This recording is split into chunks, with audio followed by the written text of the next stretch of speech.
Welcome to another episode of Nerds Amalgamated. I am the DJ, and with me today I have Devi Boy and the Professor. How do you do, Chads? I am swinging the money as my stocks have gone up 4,000%. I don't believe you. You told me earlier that you wish you'd gotten in on this, so... Shush! I got in. I used time travel and convoluted methods. I 100% earn $1 million. So I see you. I see you heard about the glitch, huh? The glitch? You mean r/Wall Street bets? Oh, Yeah. 100%. A lot of people are calling this the GameStop infinite money glitch. I mean, it pretty much is, right? I'm waiting for Spiffing Brit to make a video on this. I wanted the historian to make a video. Oh. Like, Spiffing Brit just needs to make a video. The stock market is entirely broken. It's all wrong. Are you guys actually gonna do it, or are you gonna like watch this whole thing unfold? Well, we can't, can we? Because it's traded on the US stock exchange.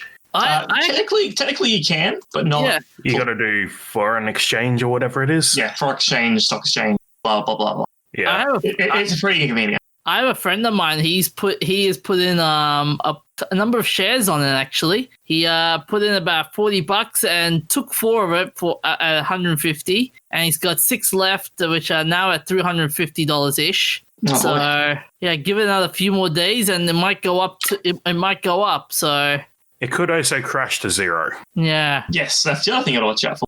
That's the risk of the stock market. Nobody's ever actually come up with a accurate prediction model. My prediction is going to crash at some point. Tell me I'm wrong. Oh, there is so much hype for this though. I've heard like Elon Musk has joined in the fray as well. Yes, he has. Tons of other people as well. I mean, I know there's been some news, some millionaires got in on the game as well. Like, it's all going crazy. I know Elon's a meme lord, but does he really need to get in on this? He's the richest man on Earth. I mean, come on, he's well. I don't know whether he's still the richest man on Earth, but I think he probably is, because he overtook Jeff Bezos by a long way. Yeah, he has. He's richest man on Earth now. Yes, he's richest man on Earth right now.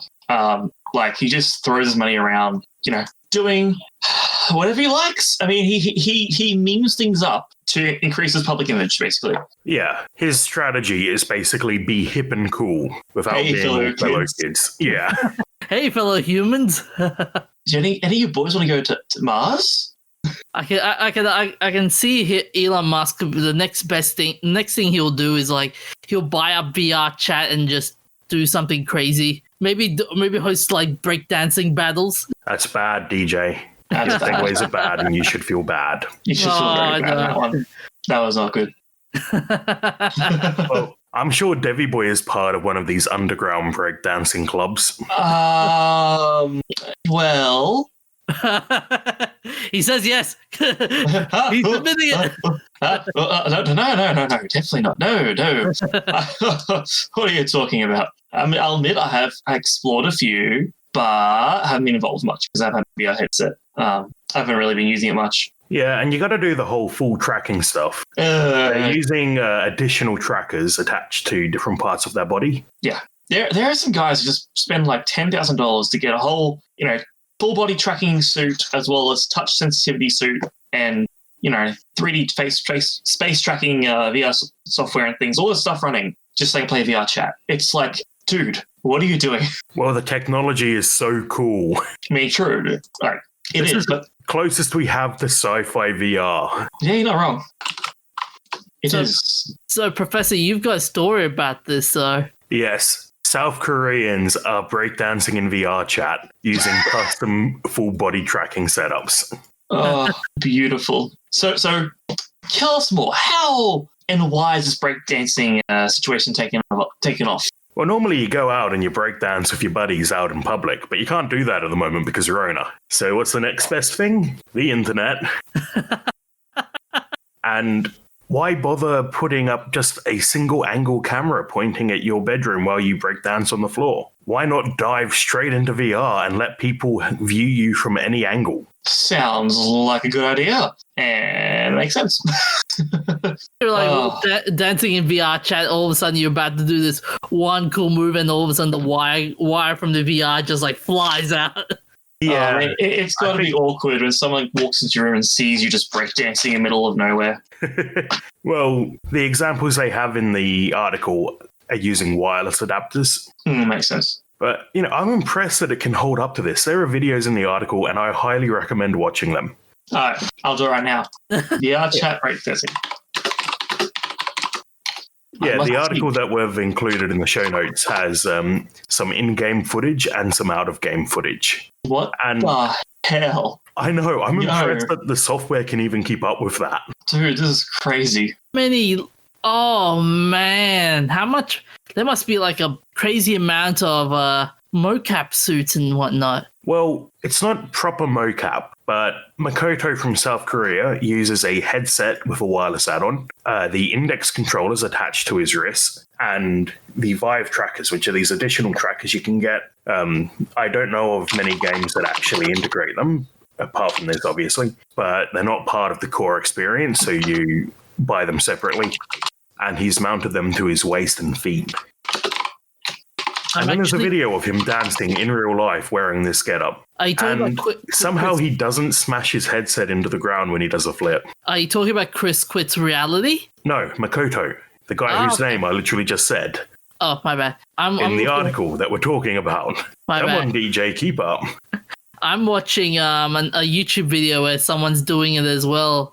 It's called Full Body Trolling in VR Chats by Chris Quits Reality, and it's interesting to look at. Yeah, so the International Dance Association is doing tournament dance battles in VR chat.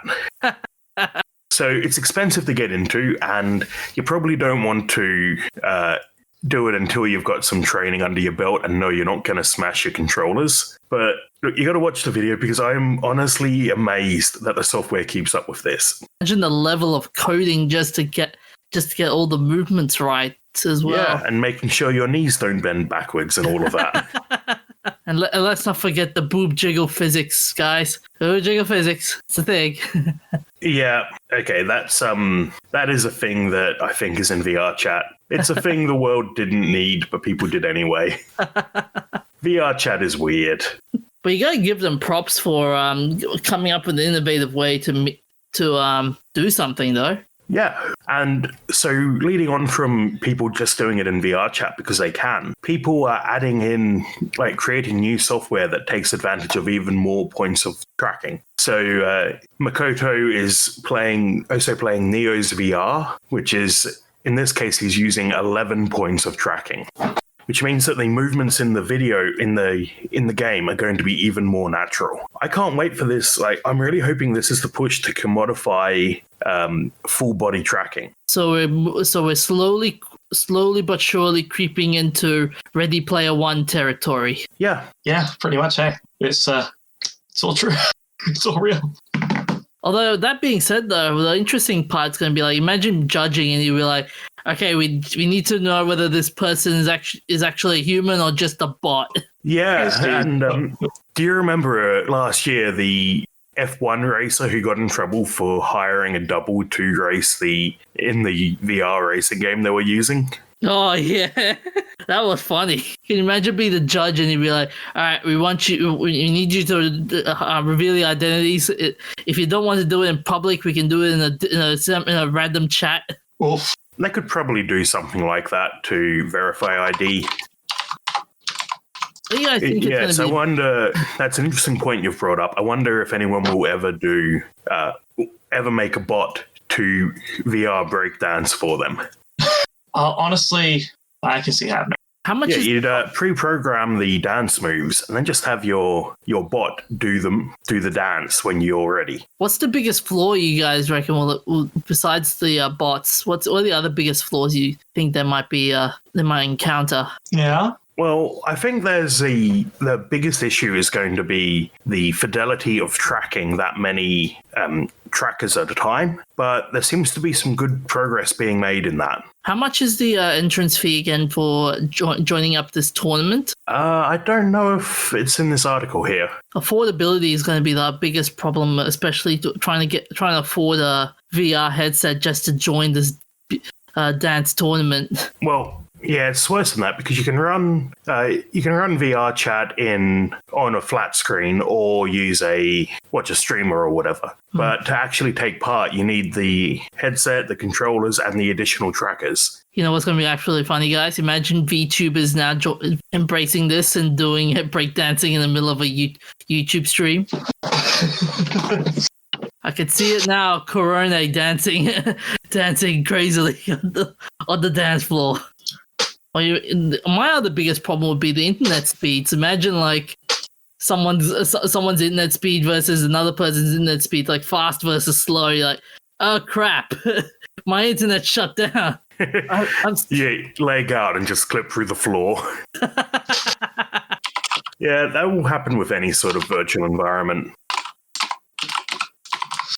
Yeah, I mean, the biggest issue with VR currently is it's very buggy still. Like, it works fine off of video games, but doing anything that requires fast motions gets it confused.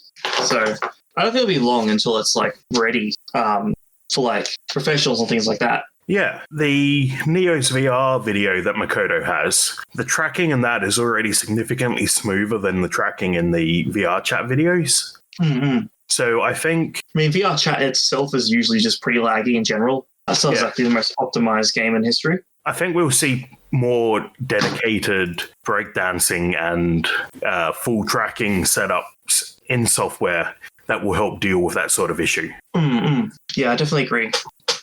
In time. Crazy part's going to be like this sort of like tracking and whatnot. Do you reckon this will be a change with all the mocap animation and stuff? It's like, very similar to mocap, actually. Yeah. Because you're using a specially equipped camera and specially equipped trackers, but mocap suits have so many more trackers than a VR setup. So maybe for low budget stuff, but I think the people will be using proper mocap suits for a while yet. Mm. Yeah, I agree. That's an interesting application of it, though. If you're just some indie studio, a VR headset is probably cheaper than doing full mocap. Yeah, you're right. Imagine if Red vs. Blue had been done all this time with VR. That could be really nice. Okay, I have a question for in terms of Red vs. Blue stuff. Is machinima as a genre a dead concept at this point, or...? It's past its peak. Yeah, I think it's not that it's died out. I think people just led on to actual animation now instead of just, machining things up inside actual video game engines. Yeah, we have better quality animation tools available to the general public now. Yeah, exactly. So it's not exactly a whole push to it anymore. And one of the big things that I think replaced it is Source Filmmaker. Oh, yeah. 100%. So, DJ, when you got a VR headset, are you going to be showing off your moves? Yeah, I'll show off my moves when I put some money and win the GameStop lottery. Wait a minute, DJ. We already talked about this. I know. Bizarrely, we did. I mean, Debbie Boy, you can add in more stuff if you like. To what again? Sorry. The GameStop story. Oh yeah, because we breezed through that so fast. You did your shitty segues, and we went, yes. So yeah, the last couple of days it's just been exploding. The last 3 days it's jumped like $100, $200. It's impossible to describe just how astronomically huge it's getting. It's gotten to the point now it's being investigated by the federal government. Well, not the government itself, but those institutions, right? And it's also destroying a ton of what's the name? Hedge funds. Hedge funds, yeah. Yeah, because they're all betting. Basically, the whole point of this began is because people on Wall Street bets were ones making meme out of tons of investors basically saying GameStop's dead. So basically, how a hedge fund works, basically, you take a loan from the bank. Basically, I'm pretty sure that's how it goes. I've never done trading before. I want to get into it, but people can correct me on this comments or something. I don't know. So basically, take money from the bank and you basically put it into a hex fund being saying this thing, again, I bet this money on this thing dying or going up or down, right? So in this case, everyone took money from the bank and put it into GameStop dying. And now GameStop has 3 times over its highest ever share price. So all those banks want the money back. So tons of people are going into debt. The other thing is, though, so there's short selling. So if I buy a share, I borrow a share from you for $10 and sell it to someone else for $5. I have to hope that the price of the share goes down below $5 before I have to give it back to you. Otherwise, I lose money. Currently, GameStop is short sold up to about 125% of its actual share volume. I'm not sure exactly what that means in terms of economics. 25 minutes ago, GameStop shares, $420. Oh my gosh. Yeah, sounds all right. It's gone up a bit for a company that was this close to not existing about a year ago. They've only shut down 800 stores in the past 2 years. Yeah, that sounds about right. And the crazy part is, what was earlier today, I heard that the Wall Street Bets Discord server has been shut down. Apparently, yeah, it's back now, or at least the subreddit is. It was mostly. I don't think it was Reddit themselves. I think it was the actual moderators because they're having such a spam of information. But maybe hearing conflicting information for everyone, so it's difficult to understand sometimes. But here's the interesting part with this. Do you reckon this is a sign of interesting things to come in terms of share marketing? I mean, this is a bubble, a very, very big bubble. Yeah, it's going to pop sometime, and that time is not known. Probably not far, though. Yeah, I'll give it 3 days. By this episode's out, I'll say it before you popped. But that's, you never know. I can't really put a finger on it because basically it's two ways. It's going to pop from just imploding itself, or it's going to keep going until each share roughly reaches $1,000 each, which at that point everyone basically says they're going to sell. So who knows? Who knows? Now, I wonder how you can then game that, knowing that everyone wants to sell at 1,000. I'm not sure how you would game it, but I bet there's a way, because stock market is all about gaming stuff. Pretty much. Hey, so all of this weird money stuff. Exactly right. And the drama involved in this whole thing is insane. Like, people accusing others were like, "Oh, this is not right. You should do hedge funds. Hedge funds are the thing." Like, well, whatever happens, it's surely going to be interesting. It's definitely going to change how people view online communities in terms when it comes to money. Definitely. And how they're going to change the share market. Yes. I have to wonder if this is going to lead to any new regulation. Oh. Or is there going to be an investigation? Like, who's behind this? Who started it? Is it someone who has money riding on GameStop, went into Wall Street Bets and started memeing it up to take advantage of it? Get a bunch of internet meme lords to follow you and just point them at your enemies. There's a video I was just watching called Graham Stephen, the in GameStop Infinite Money Glitch explained. He posted up an explanation of how this whole thing has started, and this is going to be the GFC 2.0, I believe. I don't think it'll be that bad. No, it's not going to destroy the world. It's mainly just going to have a lot of people losing a lot of money.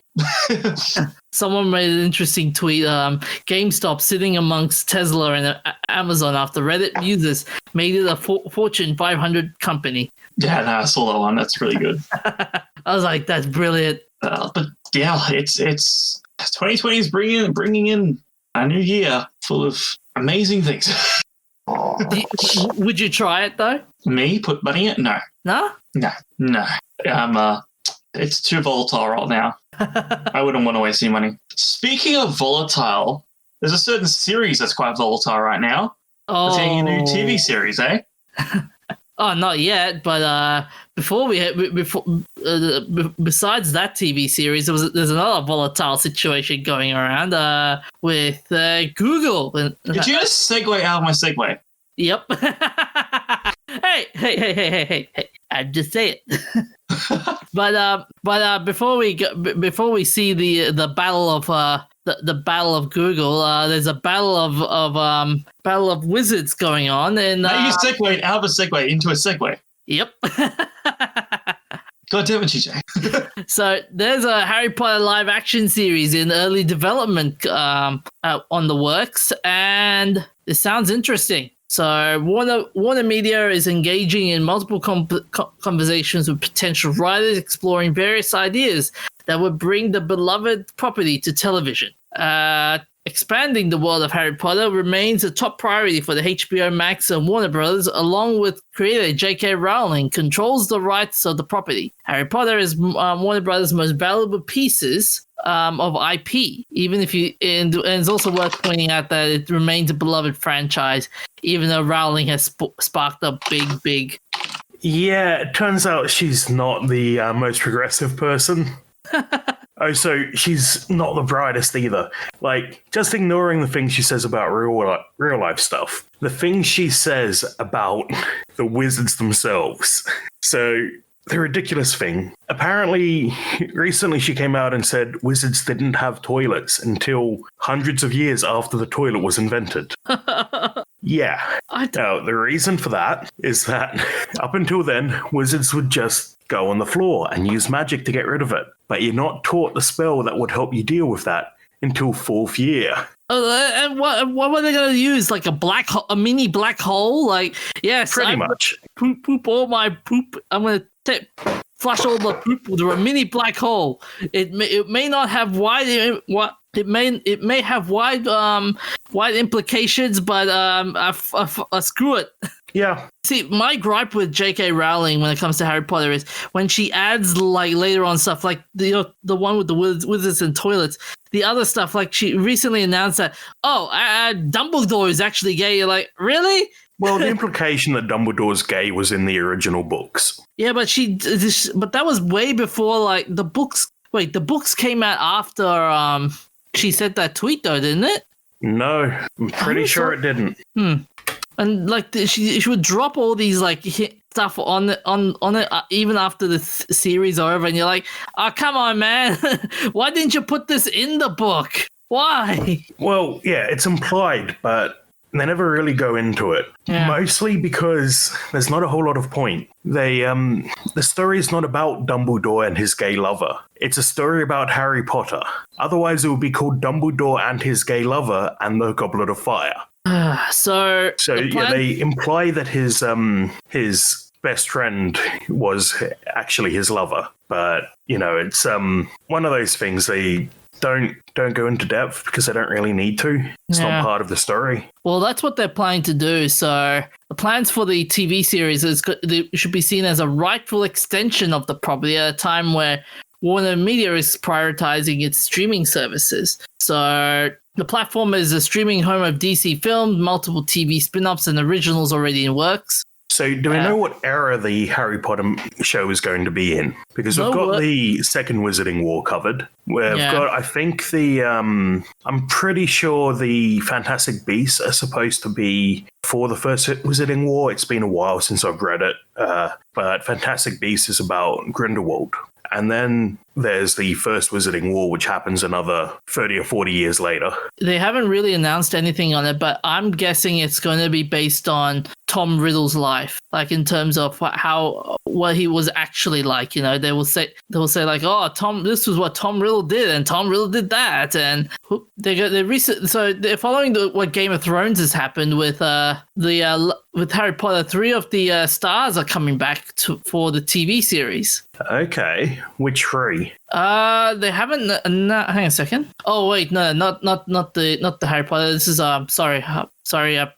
It's Sex and the City. It's like shows like Sex and the City and Game of Thrones are coming back as well. Like Sex and the City, 3 of the girls are coming back on that one. So I don't know. For this one, I would like to see maybe The Cursed Child as a series. You're the only one. People who have read The Cursed Child or seen it all universally admit that it really sucks. Really? Yeah. Apparently it's a really bad story that's inconsistent with the other books. How inconsistent are we saying? Like, did they retcon the whole lore and stuff, or is it just... Not so much the lore, but some of the characters get retconned. Really? Okay. Yeah, like one of the main characters is supposed to be the secret love child of Draco Malfoy's wife and Voldemort, or something along those lines. What? But the thing is, Voldemort's incapable of love. That's why Voldemort's a bloody lunatic. Oh, maybe before he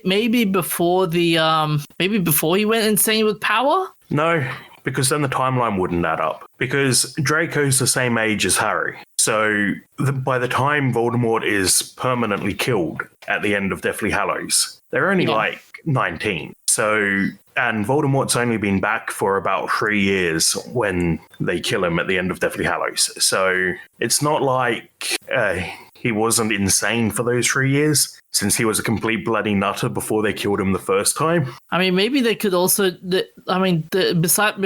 the Cursed Child, they could also talk about maybe Harry's parents' time at Hogwarts in a much more detailed way. They could talk about that. I mean, we do get like flashes of scenes of Severus Snape and Lily and I forgot the dad's name now. Lily and James. Yeah, Lily and James's time at Hogwarts. Maybe we could talk. There could be a talk about that one. Yeah, I think an interesting period to cover would be the Marauders. Ooh, yeah, they didn't explain much about the Marauders. Yeah, maybe have the first couple of seasons be about them at school getting up to mischief. And then the last season or couple of seasons can be the Ball of the Marauders, because Sirius and Pettigrew join. Sirius, Pettigrew, and Snape. No, Snape's not one of the Marauders. Total brain fart. But Sirius and Pettigrew join Voldemort, and James and Lupin, the good guys. So we could have a bit of a plot line about them going up against each other and, arguing about who's right. Sort of like Dumbledore and Grindelwald implied to have done. Mm. So I guess that's sort of covering the same sort of theme as we've already seen. Yeah. But my problem with TV series when they based on movies is some of the lore that would be covered in movies would not be covered in TV series, though. Usually it's the other way around, because you have more time to expand the lore in the TV show. Oh, yeah, that's true. You can get a lot more done in, say, 10 hours of TV than you can in 2 hours of movie. Yeah, that's true. With the number of exposition, on TV series. Yeah, that's true. And especially now that it's trendy to do shows that are like serialized, because you don't have to worry anymore about people missing an episode and not knowing what's going on. So you can do a show that's serialized and builds up each week. Oh, unless if they follow the Netflix model, which just binge the whole thing. Yeah, well, even then, you can still serialize it in a way that you can't. Like X-Files, each episode's pretty much standalone, but come along another 10 or 15 years and shows are coming out that are like X-Files sort of density of lore, but they go into a lot more detail about it because you're going to see every episode. And if you miss one, you can go back and watch it on Netflix or whatever. Yeah. But before, you need to tape it on your TV and watch it before the next episode comes out. So since there's catch-up options, you can go into a lot more depth now. And you were asking earlier about whether Dumbledore was revealed to be gay before the books came out. Well, the main book, all the books were out by 2007. And J.K. said after the publication of the last book, she always thought of Dumbledore as gay. So it couldn't have been that she said Dumbledore was gay before it was in the books, because she didn't say anything about it before the book. What do you reckon, Debbie Boy, a Harry Potter TV series? I reckon yes, but also I'm hesitant. Like, personally, I don't really care too much. I don't really give it. Like, it's a good series and all, but I don't really care too much about it. But I don't know. I think if they do a good job, they'll be good. Otherwise, no. But I think J.K. Rowling has a lot of control in the series. That's how it's always worked with her. So I don't really. Yeah, with what she's been writing recently, I'm not sure she has it in her to pull off another hit. I haven't actually seen past, like, the first Fantastic Beast was all right. I've seen better movies, definitely. But, it was pretty generic and by the numbers. But It was interesting seeing the Harry Potter world in America in the 1920s. Yes, I agree. The other ones, I don't know if I've heard anyone say anything good about... what's the second one called? Crimes of Grindelwald? I think. Yeah. So I don't know if I've heard anyone say anything good about that. Yeah, the Crimes of Grindelwald, yeah. Yeah. Although, and then there's other stuff that she goes on about I think it's funny that she's known for being so unprogressive, but back in a few years ago, she said, maybe gay people just look like people when someone said they couldn't see Dumbledore as gay. I was like, yeah, that's how you write a gay character. They're just a character who happens to be gay. You don't go around, like, the first thing out of their mouth shouldn't be, I'm gay. I'm gay. But then you find out the other thing she said about trans people and all that. Yeah, for that point, it's like, yeah, you're not going to make your character jump around in a, bright rainbow flag, shirt, and it's like, yo, boys, guess my sexuality. But, yeah, in hindsight, it's kind of like, okay, Mr. Rowling, please take a seat over there, please. Mrs. Rowling, not Mr. Both of them should. Oh, is she married? I think she's she divorced. was. She was, and then she got divorced. Yeah, and she got married again. Oh, Okay. there's a Miss Rowling. Okay, bye. But yeah, she gets some things right and some things she's so far off the point. But yeah, it's The interesting, the other question I will have to wonder about a Harry Potter TV series is what tone are they going to use the series in? Are they going to make it as dark as the last three books? Or are they going to make it as like happy the first two? it would have to depend on the topic. Yeah. Like the Marauders plotline that I came up with earlier start off with them just being mates and then have a couple of them turn evil and so on. That would start off fairly light and then go dark, much like the actual Harry Potter books did. But there are a lot of other stories you can tell in the universe, things that have been hinted at that just aren't covered. And they could be, they could do the whole range from incredibly dark through to really lighthearted. That's what I was hoping to get from Fantastic Beasts, that there'd be a series of movies about this biologist going around having adventures researching magical beasts. But not quite what we got. Because we got to have that plot hook for Grindelwald. We couldn't have a standalone movie that does its own thing with its own merits.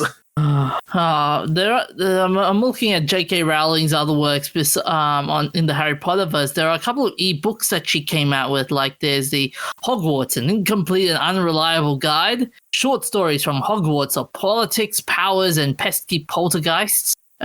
Short stories from Hogwarts of heroism, hardship, and dangerous hobbies. I mean, you could make a TV series out of that one as well. Yeah, there's also a few other little things she's done, and there's tons of content of varying amounts of ridiculous on Pottermore. So there is the ridiculous things like wizards went to the toilet on the floor until long after the toilet was invented. That comes from Pottermore. But then there's some really interesting posts exploring like how your wand chooses you and what effects the different types of wands have. Or they could. Here's another idea for a TV series. I'm looking this up. It's unofficially known as the Harry Potter prequel. And it is the story is recounting an encounter with Muggle police experienced by Sirius Black and James Potter. Okay, well, why didn't you tell us this earlier? No, this one is apparently the manuscript for this one was stolen in 2017. Oh, okay. Well, that's a long time in showbiz, so yeah. It could be anything at this point. They said from the prequel, I am not highlighted working on, but that was fun. Okay. I will have to a good one to look at would be I would love to see a TV series of the love triangle between James Potter, Snape, and Lily. That would be a great TV series. I feel like they got covered enough in the books. And I don't think it's a great storyline because it's, James Potter and the girl who would become his wife, and then the creepy stalker who follows her around everywhere. Oh, but think of it like it'd be like another episode of Riverdale, like teenage drama stuff. You got the emo kid, the jock. No, please no. We do not need Harry Potter. What's the name of that show? Home and Away? Something like that. Degrassi? Yeah, Degrassi. Yeah, we do not need Harry Potter Degrassi. Don't give them ideas, DJ. Oh, well, there goes. There goes my my ideas of world domination. Unlike a certain company I can think of. Which one would this be? Google. Apparently, the Google stole my ideas of world domination. Stole it. So I've probably been working on this a lot longer than you have. Well, recently they've been having a fight against Australia. Recently. So I don't know whether you guys are familiar with what's happening with Google versus Australia. Yeah. They said basically, hey boys, if you keep us registration, we're out. Yeah.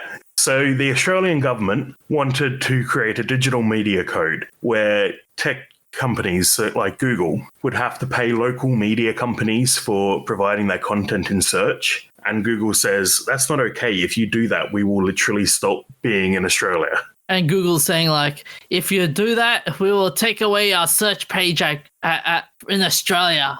Yeah, and we know that they'll already do this because this is what they did in Spain when Spain brought in a similar law. So I like that Belinda Barnett, an expert in media regulation at Swinburne University, says, I'm not entirely sure whether they're serious about the threat when they've already done it before. There was from what I've heard, there was an interesting back and forth between a politician and the Google executive about it, saying like, "This is not working out. If you do this, Australia, we will pull out. Like, I dare you, I double dare you." Yeah, I don't think there's it's going to be a great thing if Google leaves Australia. Australia's a pretty small market, and Google would just walk away and not care. So here's one. So the managing director of Google Australia and New Zealand, Mel Silver, told a parliamentary hearing the proposed scheme is unworkable. It was unworkable and untenable for them. She goes on saying the principle of unrestricted linking between websites is fundamental to research and coupled with the unmanageable financial and operational risks. If this version of the code were to become law, it would give us no real choice but to stop making Google search available in Australia. This is our worst case scenario, and we don't want to be in this situation. We would love to get an outcome where it's workable outcome for all parties. Yeah, good luck. I don't know that our government's good at dealing with tech companies, considering a few years ago. Yeah. Wow. You remember a few years ago when they said they can ban encryption because the laws of mathematics are admirable, but we follow the laws of Australia. Yeah, not going to happen, man. And now ScoMo's saying we don't respond to threats. So I'm genuinely thinking Google's going to pull out and I'm going to have to transfer my stuff off Google. Oh, but it's only the website though, if I recall, not like the other. Only search at this point. Yeah, only Hopefully search. it stays that way. Hey boys, we're getting rid of Google Chrome and all that stuff. I know you spent like $15 million. Nah, bye. 20 million people suddenly download Firefox. Hey, Firefox would be the new GameStop if that happened. Apparently, Facebook is closely watching this as well. Of course they are. Yeah, this would also affect Facebook. Yeah. Facebook, Twitter, any site that has a news section that draws from Australian media outlets is going to be affected by this. Yep. So, of course, they're all watching, but Google's the only ones going head-to-head, at least for the moment. Yeah. One Facebook representative, Simon Milner, said that social media giant has three concerns concerning about the legislation. One is the mandating that we have commercial arrangements with every single publisher in Australia. The sheer volume of that we regard as unworkable. Yeah, it's not, man. You guys have the resources. It's more you just don't want to do it. Okay. Yeah.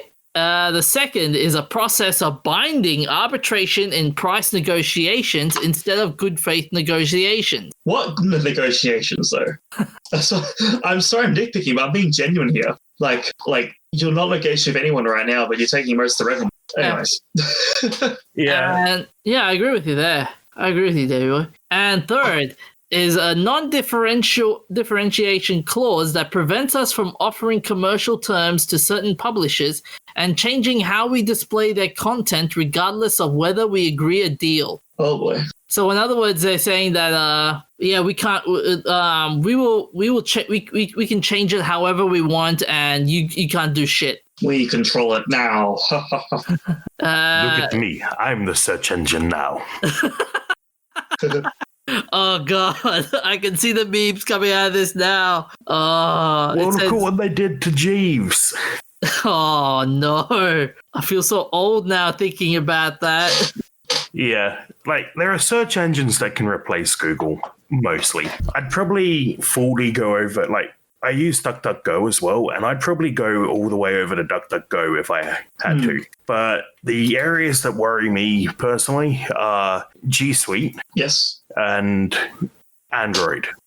Because, yeah, Android open source project. Basically Android that doesn't include any Google services. Oh man. Yeah, I mean, the thing would be, I'll worry about your Google Home services, right? Because, like, that's a lot of money going to those things that could just all not work anymore. Yeah. What's going to be interesting is other countries are going to be watching this now and going, you know what? We should do that too. Possibly. I mean, can you imagine if let's pick one off the drop off England, for example. England would be like, yeah, let's do that too. That'll be a big chunk of their market gone as well. Yeah, unfortunately, I don't think Australia is big enough to have any real bargaining power here. I mean, I don't want to find out. It's going to be waiting, which is not exactly the most calming nerve. They said, I feel sorry for the small business owners in this one, though. I mean, a lot of small business owners rely on Google just to ship out their products and stuff. And now Google's saying, like, yeah, we're going to get rid of this search engine from you. And they'd be like, crud, how am I going to advertise my business now? Yeah. Can you imagine India getting, knocking out Google? That would be a very, very big market gone. So, Debbie boy, what nerdful thing have you done? Oh no, what have I done? I've been doing a media binge. Ooh. So mostly watching movies on repeat. So the biggest ones this week have been watching some of Studio Ghibli's catalogue, as well as some of the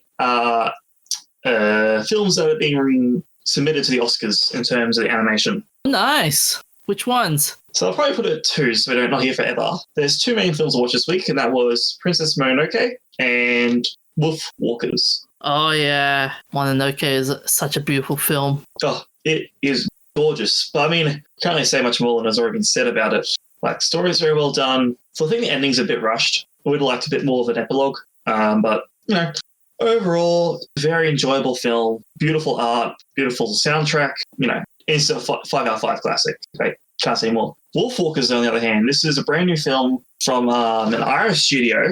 And what's the Irish studio called again? Quickly do search. At the top of my head, what's it called? Cartoon Saloon. That's it. Yep. And pretty much it's their third film in their, I think it's the final in their series of Irish-based myths and legends. And it's fantastic. I've watched it rewatched it 4 times now in the last week. Wow, that good. I mean, its current sitting on Rotten Tomatoes is 99% critic score, 100% viewer score. That's pretty rare. Like, it deserves it, honestly. Like, its art's beautiful, the music's amazing, the story is fantastic in terms of, like, it's been done before, but it's got enough of a spin that feels brand new and fresh. I mean, main thing is the visuals are just, like, there's a lot of cinematic framing in some areas. The voice acting is great. I have some people from Lord of the Rings returning, in fact.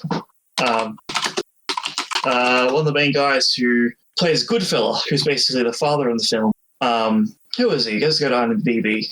Forgot his name. Who plays Bill Goodfella. Sean Bean? What's his name? Sean Bean? Yeah, Sean Bean. Yeah, Sean Bean, yeah.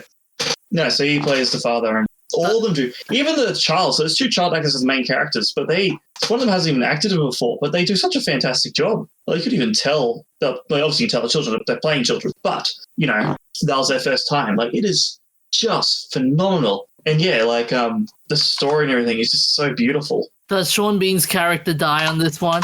No, well, close to. Spoilers.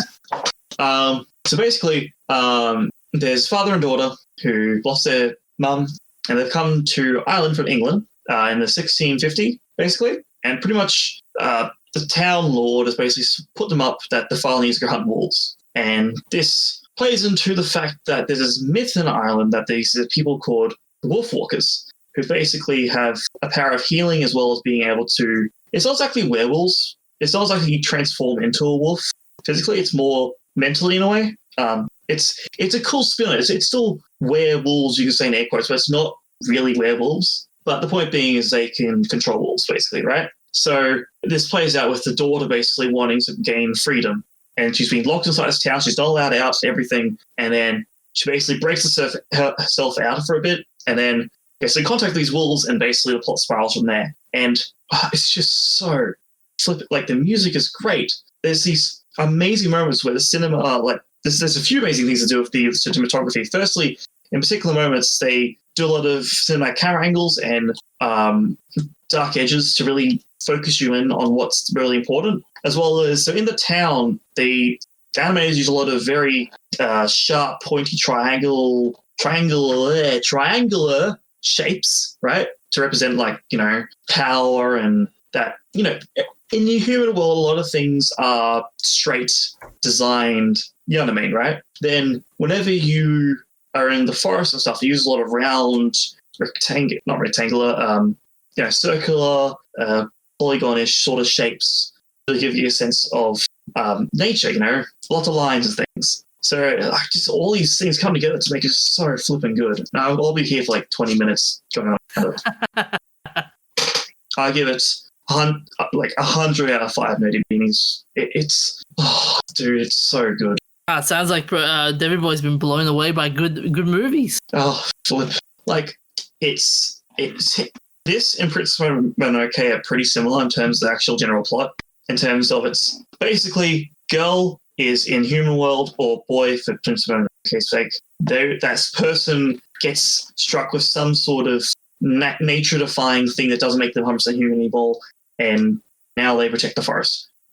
It's that general setup, but does it so well. It's just fantastic. So yes, highly recommend. Give it a watch right now. It is better than Soul, 100%. I know Soul's going to win the Oscars because it always does. Any Pixar base is always going to win simply because of principle. But this is far exceeds Soul, I believe. So what notable thing have you done, Professor? I've been playing a mobile game, which is pretty rare for me. So I started playing this game over Christmas while I was away and didn't have access to my PC. It's called The Burnable Garbage Day. What? You play as this, it's basically WALL-E. You play as this robot cleaning up the planet and helping people develop their society and, revive the Earth. It's really incredibly simple. It's literally just a tapping game, basically. But it has, apart from the English, it's not very well translated from Japanese. And some of the quests are really hard because of that. They didn't really translate some of the stuff directly, and it doesn't make a lot of sense sometimes. But it's got a sweet little story with multiple endings. Like every other Japanese game we can think of. Yeah, it doesn't take any microtransactions or anything. There's an option to watch ads to get more battery power. So you have a battery that recharges over time. But the other thing is you don't need to worry too much about that because, you just play for 5 or 10 minutes a day and then eventually you get basically infinite batteries and don't have to worry about it. How many nerdy beanies would you give that game out of? I think 2.7. It is only a mobile game, but it's really simple. The story's nice. The gameplay's too simple. The translation makes some of the quests really painful. Although there are funny moments where characters will ask you for a random item and they'll be like, hey, do you have pistol? And then you give them the pistol and they're like, oh, I see, this is cool, I'm going to go use it right now. But I think it's an interesting concept and I'd like to see what it could be if there was more done with it. But the story does, it is a nice story. So, worth checking out. I've been continuing to watch X-Arm. The third episode came out this week, and you continue your suffering. Yes. You choose the pain. Okay. Before I say how bad episode 3 was, I gotta also say I rewatched episode 2 as well, and I noticed some new stuff that I didn't cover in the last time I spoke about this. The bad guys, they all look like Cobra Commando mixed with Ku Klux Klan outfits. You know how the Cobra Commando, he wears like this rag around his face with 2 eye holes? It's as if he's a commander or something. No, it makes him like that makes him like a suicide bomber. They made. I'm like all these. He's got a balaclava. Is that the word you're looking for? No, not balaclava. It's actually a towel with 2 eye holes and like dress up like the Cobra Commander, but it's all white towels as well. I'm like, okay, I'm not sure. I'm slightly confused here. Would you be able to share us a photo? Yeah, I could. Yeah, I could. Please. Yeah. Episode 3 gets even funnier. So during this time when Akira was away, Japan gave an African dictator asylum, basically. And the name of this guy, it's funny. It's Master Mraw, as in MRAW, and he had a role in some genocide in an African country, and his victims have no faces, basically. And so they had to. So their mission is they had to go to this general's house and do investigation. And this general has a maid who has that power to take away people's faces. And it's so bad, the animation style. Hang on a second, let me find the thing. Like in the fight, the fight is terrible, and what's even funnier is the guy the guy in the female's body is like, let me try and talk her out and killing people. And how's that go? It didn't go well. like she's like, why do you have to do this? And she's like, I'm just fulfilling my my master's will. Like, you don't have to kill people. Like, you're in the middle of a fight. You shouldn't be talking. It should be fighting. That would be like Batman saying to Joker, hey Joker, why are you killing all these people? Don't kill all these people. And you think Joker's gonna go like, you know what, Batman, I should do that. I should stop killing people. It worked in Doctor Who. Did it though? Yes, it did. But was it really effective? Like, did they act genuinely stop, or was it just like, I lied? No, they genuinely stopped. They sacrificed their life to... I'm talking about the Missy plotline in Peter Capaldi's last season. Oh, good old Missy. Yeah. So there's debate about whether Sacha Dhawan is before or after Missy. But either way, for at least one regeneration, the Doctor managed to make the Master good. For at least one, but then... Yeah. So whether Missy died on the spaceship or not doesn't really matter. But that plotline, talking to her, did get her to stop being evil eventually. Until next time. Well, duh. It's Doctor Who. And say, here we go. I found a picture. Okay, I got a genuine question for you quickly. Yeah. Does anything in Doctor Who actually matter? Yes. For 4 or 5 years until the new showrunner wipes it all out. Let me post this up on. Let me post this picture. Look at these pictures. Look at this face. Like, look at the face of this thing. It looks like it's Cobra. Yeah, that's bad. It's like watching Cobra Commando just turn into no.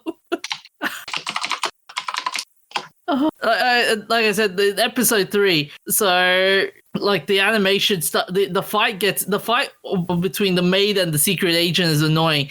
Then you get to the part where they have this shooting standoff, and the Japanese police force are like, we can't shoot this guy because we're in a UN area. We don't have proper clearance, even though they're pinned down by gunfire. Oh, and some of the androids that were firing at the cops, it's basically a ripoff of Boston Dynamic robot dogs. Okay, then. And I noticed an animation error. So in one scene where they have like this big gigantic robot coming out and smashing all these buildings, she fires at one of the tanks, and in one scene the tank gets obliterated and blown up. In another scene, the tank that was obliterated and blown up is there. Gee, someone messed that one up. You're like, wait, what? The tank survived? I've seen worse. In Archer, there's a character who gets killed but comes back in the next episode because someone screwed up. and then they never appear again. So it's just that the episode that they get killed in was switched around or something, and we solved it. Yeah, someone forgot to make the change. Oops. Were they an important character in the episode after, or was it kind of just like, okay, background character, yeah? Yeah, they're just one of the background technicians. And immortal. Yeah. So this one, this is the first part of a 2-part episode. It's introducing a new mysterious character apparently that might be one of the good guys because we've seen it in the opening scene. But yeah, I'm still gonna give it 0 out of 5 because the animation's so jarring and the story's even more jarring as well. So yeah. Fair enough. One day I want to see you two like squirm at this show just to see how and see you rip into it. Thank you. Really? I have better things to do with my time. Likewise. Oh come on! The bigger the scandal, the bigger the curiosity. Should we hide? I think we should hide. Yeah, I'm going to hiding. Fair enough. So we'll take a short break, then we'll be back with the shout-outs, remembrances, famous birthdays, and events of interest. So on to our shout-outs. On the 22nd of January 2021, Ron Campbell passed away at 81. He was the director for much of the Saturday morning Beatles cartoon series and an animator on the Beatles film Yellow Submarine. That was a good movie. So he was educated at Swinburne Arts Institute, and he made his big mark when he directed the successful cartoon series The Beatles, which was aired from 1965 to 69, and it had the actors voicing the characters John, Paul, George, and Ringo. It's kind of funny that they had an Aussie making something so British. Come on, we're technically majority British-ish. Yeah. A few hundred decades ago. Depending on obviously where you came from. Australia's so multicultural. I can't say it's really half the population, but you know what I mean. Mm-hmm. In the late 60s, working with his friend and colleague Dwayne Crowther, they animated many scenes in the Beatles' Yellow Submarine feature film, including the Sea of Time sequence and much of the action between Chief Blue Meanie and his bootlicking sidekick Max. He also animated many scenes involving the multi-named Jeremy Hillary Boob, PhD, aka the Nowhere Man. In Hollywood, he would go on to work on a wide array of animated TV series, including, but not limited to, The Smurfs, The Jetsons, The Flintstones, Scooby-Doo, Rugrats, Rocket Power, and Ed, and Eddie. He died in Phoenix, Arizona. Man, what a resume that guy has. 23rd of January 2021, Larry King passed away at 87. The Peabody Award-winning broadcaster was among America's most prominent interviewers of celebrities, presidents, and other newsmakers during a half-a-century career that included 25 years with a nightly show on CNN. King conducted an estimated 30,000 on-air interviews in court, according to CNN. In 1995, he presided over a Middle East peace summit with Palestine Liberation Organization Chairman Yasser Arafat, King Hussein of Jordan, and Israeli Prime Minister Yitzhak Rabin. That must be a very, very tense conference. He's interviewed everyone from Dalai Lama to Elizabeth Taylor, from Mikhail Gorbachev to Barack Obama, Mike Tyson to Lady Gaga. He's known for getting guests who were notoriously elusive. For example, Frank Sinatra, who rarely gave interviews and often lashed out at reporters, spoke to King in 1988, which was the singer's last major TV appearance. In June 2010, King abruptly announced that he would be retiring from a show, telling viewers, "It's time to hang up my nightly suspenders." He died at Cedar-Sinai Medical Center, Los Angeles. 23rd of January 2021, Alberto Grimaldi passed away at 95. He was the film producer whose credits include spaghetti westerns, The Good, the Bad, and the Ugly, and Martin Scorsese's Gangs of New York. He collaborated with Sergio Leone in 1965 for the movie A Few Dollars More, starring Clint Eastwood. The two also worked together where Grimaldi produced Leone's epic spaghetti western, The Good, the Bad, the Ugly, which scored $25 million at the box office and is credited with skyrocketing with skyrocketing eastward to fame. His last production was Scorsese's Gangs of New York in 2002, which starred Daniel Day-Lewis, Leonardo DiCaprio, Cameron Diaz, and Liam Neeson, and was nominated for 9 Academy Awards, including Best Picture. He died from natural causes in Miami, Florida. Have you guys ever seen any of his movies? I can't say I have. Like, I know Spaghetti Westerns, but not like I know Sergio Leone. Yeah, bloody hell, man. Words. Sergio, I know, for dancing music, but I don't.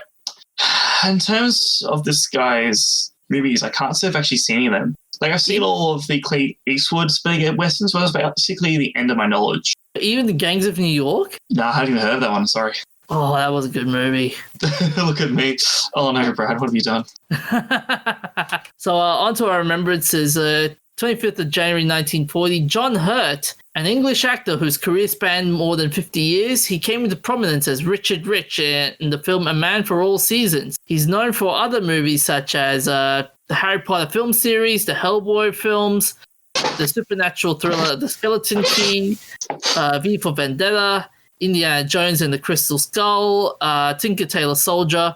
He portrayed the War Doctor in the Doctor Who series in 2013, and his voice acting career encompassed films such as Watership Down in 1978, the Lord of the Rings film in 1978, The Black Cauldron, Dogville, and the BBC TV series Merlin. He was knighted in 2015 for his services to drama. He died from pancreatic cancer at the age of 77 in Cromer, Norfolk. I will say his role as the War Doctor was the best. Yes, there's not many other people who could have played it with that same mix of gravitas and lightheartedness. Yeah. On to our famous birthdays. On the 25th of January 1923, Arvid Carlsson, a Swedish neuropharmacologist who is best known for his work with neurotransmitter dopamine and its effects in Parkinson's disease. For his work on dopamine, Carlsson was awarded the Nobel Prize in Physiology or Medicine in 2000, along with Eric Kandel and Paul Greengard. Carlson found that dopamine levels in the basal ganglia, a brain area important for movement, was particularly high. He then showed that giving animals the drug Risperin caused a decrease in dopamine levels and a loss of movement controls. These effects were similar to the symptoms of Parkinson's. By administering these animals L-Dopa, which is the precursor of dopamine, he could alleviate the symptom. These findings led other doctors to try L-Dopa with patients suffering Parkinson's disease, and it was found to alleviate some of the symptoms in the early stages of the disease. He and his colleagues were able to derive the first marketed selective serotonin reuptake inhibitor, zimlidine and I'm not gonna get this pronunciation right. Brompheniramine. I really suck at it. Yeah, so that's an SSRI, which these days are mostly used as antidepressants. Carlson's research paved the way for fluoxetine, which is Prozac, one of the most widely used prescription medicines in the world. He opposed the fluoridation of drinking water in Sweden, and he was also a vocal opponent of homeopathy and worked to prevent homeopathic preparations from being classified as medication in Sweden. Yes, how can you go from being so smart and not want fluoride and be against homeopathy, but then be like, nah, mate, fluoridated water's bad for you? Help me out here. Like, I'm hearing, like, I've heard, like, a lot of people pushing for this in our end of town. And then later on, they were like, you know what? We regret our decision in putting fluoride in the water. Well, the thing is, it's a massive improvement in dental health in regions that have fluoridated water. But there's some conspiracy theories that fluoride is like mind control or to keep you from complaining or something like that. What? Oh, is this one of those 5G? I would know. I've had fluoridated water and I still complain plenty, so... Is this one of those, like, 5G is giving out cancer and stuff like that, which is pretty stupid? Yeah. Oh, man. He was born in Uppsala. Events of interest. On the 25th of January 1947, Thomas Goldsmith Jr. files a patent for a cathode ray tube amusement device, the first ever electronic game. It was inspired by the radar displays used in World War II. Goldsmith and Mann were granted their patent on December 14, 1948, making it the first ever patent of an electronic game.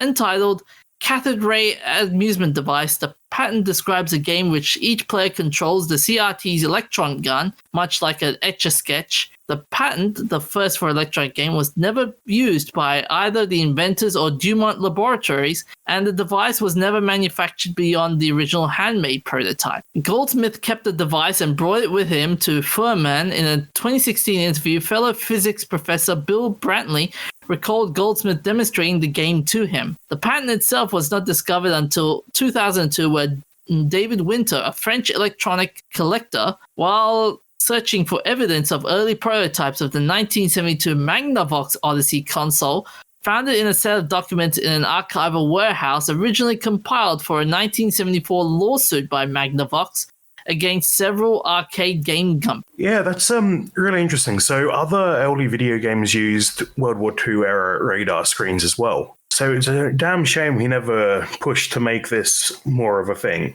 Although I like how he just like, what is this? I found this in a drawer somewhere. That happens a lot. That's how they found out about MK Ultra. The CIA tried to destroy all the evidence of MK Ultra, except they'd misfiled some of it. Would you guys say this was the first ever electronic game, though? No, because it wasn't technically made. And you could debate whether it counts as a game. Is there a win condition? Is there a loss condition? So yeah, I'd say the idea is there, but I wouldn't say it's an actual game itself. I think that would have come a few years later. Yeah, although it is skimming over the patent again, it is basically missile command. So or something quite similar to that. So I suppose in that case, it does have a win condition and a loss condition. As I said, the idea's there, but you can tell they're starting to go down that route of gamifying technology, but it's just not there yet. So I think if it was made with a different story, like it was a physical thing that was actually developed, then that could probably be, that would be like the breakaway points. Like, okay, you've actually designed it as a win-loss condition and it's physically made. But what was this? What year was it again? The patent? The patent was 1948. Yeah, so the war had only just finished. So you're directly coming out of that, computers were not even a thing yet, really. You had the code breaking machine over the British labs, but it still had a good few amount of years until you got to the MBI, the massive MBI. I'm mixing FBI and IBM together. What have I done? Massive IBM, mainframe computers. So, it was ahead of its time, basically, the best way to say. On the 25th of January 1961 in Washington, D.C., President John F. Kennedy delivers the first live presidential television news conference. So from the podium in the State Department auditorium, Kennedy read a prepared statement regarding the famine in the Congo, the release of 2 American aviators from Russian custody, and impending negotiations for an atomic test ban treaty. Kennedy's most famous quote from the address was, "Let every nation know, whether it wishes us well or ill, that we shall pay any price, bear any burden, meet any hardship, support any friend, oppose any foe, to assure the survival and the success of liberty." He was a good talker. Oh, yeah. There's a lot of great lines from JFK speeches. Are you all right there, Debbie? What? Are you okay there? You look like you're about to keel over or something. Yeah, I almost fell off a chair. Sorry, guys. The squeaks are real. You need some WD-40. It does, doesn't it? I do apologize to anyone listening if he doesn't get edited out. Just So ever since his presidential debate with Nixon in 1960, Kennedy has been aware of the media's enormous power to sway public opinion. On that day, Kennedy had appeared rested, well-groomed, and in control. Nixon, on the other hand, was not as telegenic as Kennedy and appeared sweaty and flustered. His 5 o'clock shadow created more of a stir than his responses to the moderator's question. And that's where Billy West got his Nixon impersonation from. Really? Yeah. He was. He saw that debate and thought, Nixon looks like he's turning into a werewolf, which is why he's going. Oh, that's a cool story. So that's all we have for this week. You can find us on Facebook, Twitter, Instagram, that'snotcanon.com. We have an archive of our old episodes and new podcasts such as Smart Enough to Know Better, a podcast that talks about science, comedy, and ignorance. And now in the second decade, learn to how to farm vampires, profit from the Great Chicago Fire, or study how to cook and prepare a xenomorph. Greg and Dan are professional entertainers, and each month they delve into the world of science and nature. From the vast distances between the stars to the tiniest leap between subatomic particles, Greg and Dan find space for curiosity, enthusiasm, and rude jokes. So that's all we have for this week. Look after yourself, stay hydrated, and hooroo! See you next time. Devi. I think we killed him. Devi boy?